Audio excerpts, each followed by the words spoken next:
भगवान को पाने का सबसे सरल मार्ग, आइए जानते हैं। एक गांव में एक बूढ़ी माई रहती थी। माई का आगे पीछे कोई नहीं था, इसलिए बूढ़ी माई बेचारी अकेली रहती थी। एक दिन उस गांव में एक साधु आया। बूढ़ी माई ने साधु का बहुत ही प्रेम पूर्वक आदर सत्कार किया। एक साधु जाने लगा तो बूढ़ी माई ने कहा, महात्मा जी, आप तो ईश्वर के परम भगत हैं, कृपया करके मुझे ऐसा आशीर्वाद दीजिए जिससे मेरा अकेलापन दूर हो जाए। अकेले रह रह करके अब ऊब चुकी हूँ। साधु ने मुस्कुराते हुए अपनी झोली में से बाल गोपाल की एक मूर्ति निकाली और बुढ़िया माई को देते हुए कहा, माई, ये लो आपका बालक है, इसका अपने बच्चे की तरह प्रेम पूर्वक लालन पोषण करना।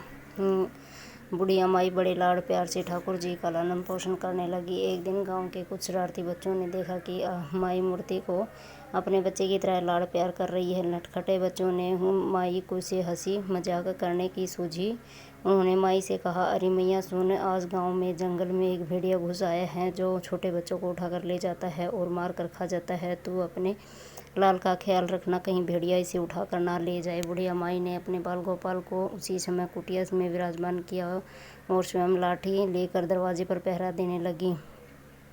अपने लाल को भेड़िए से बचाने के लिए बुढ़िया माई भूखी प्यासी दरवाजे पर पहरा देती रही। पहरा देते देते एक दिन बीता, फिर दूसरा दिन बीता, चौथा और पांचवा दिन बीत गया। बुढ़िया माई 5 दिन और 5 रात लगातार बगैर पल के झपकाए भेड़िए से अपने बाल गोपाल की रक्षा के लिए पहरा देती रही। उस भोली भाली मैया का यह भाव देखकर ठाकुर जी का हृदय प्रेम से भर आया। अब ठाकुर जी को मैया के प्रेम का प्रत्यक्ष रूप से आस्वादन करने की इच्छा हुई। भगवान बहुत ही सुंदर रूप धारण कर वस्त्राभूषणों से सुसज्जित होकर माई के पास आए। ठाकुर जी के पाँव की आहट पाकर माई डर गई, कहीं दुष्ट भेड़िया तो नहीं आ गया मेरे लाल को उठाने। माई ने लाठी उठाई और भेड़िए को भगाने के लिए उठ खड़ी हुई।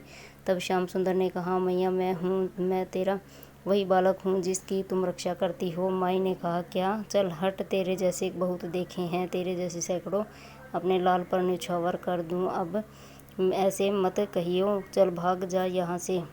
ठाकुर जी मैया के इस भाव और एक निष्ठा को देखकर बहुत ज़्यादा प्रसन्न हो गए। ठाकुर जी मैया से बोले, अरे मैया, मेरी भोली मैया, मैं त्रिलोकनाथ भगवान हूँ, मुझसे जो चाहे वर मांग ले, मैं तेरी भक्ति से प्रसन्न हूँ। बुढ़िया माई ने कहा, अच्छा, आप भगवान हैं, मैं आपको 100 प्रणाम करती हूँ। कृपया कर मुझे यह वरदान दीजिए कि मेरे प्राण प्यारे लाल को भेड़िया न ले जाए। अब ठाकुर जी और ज़्यादा प्रसन्न होते हुए बोले, तो चल मैया, मैं तेरे लाल को और तुझे अपने निज धाम लिए चलता हूँ, वहाँ भेड़िए का कोई भय नहीं है। इस तरह प्रभु बुढ़िया माई को अपने निज धाम ले गए। इससे यह शिक्षा मिलती है कि हमें अपने अंदर बैठे ईश्वरीय अंश की काम, क्रोध, लोभ, मोह और अहंकार रूपी भेड़िए से रक्षा करनी चाहिए। जब हम पूरी तरह से तन्मय होकर अपनी पवित्रता और शांति की रक्षा करते हैं तो एक न एक दिन ईश्वर हमें दर्शन जरूर देते हैं। भगवान को पाने का सबसे सरल मार्ग है भगवान को प्रेम करो, निष्काम प्रेम, जैसी बुढ़िया माई ने किया।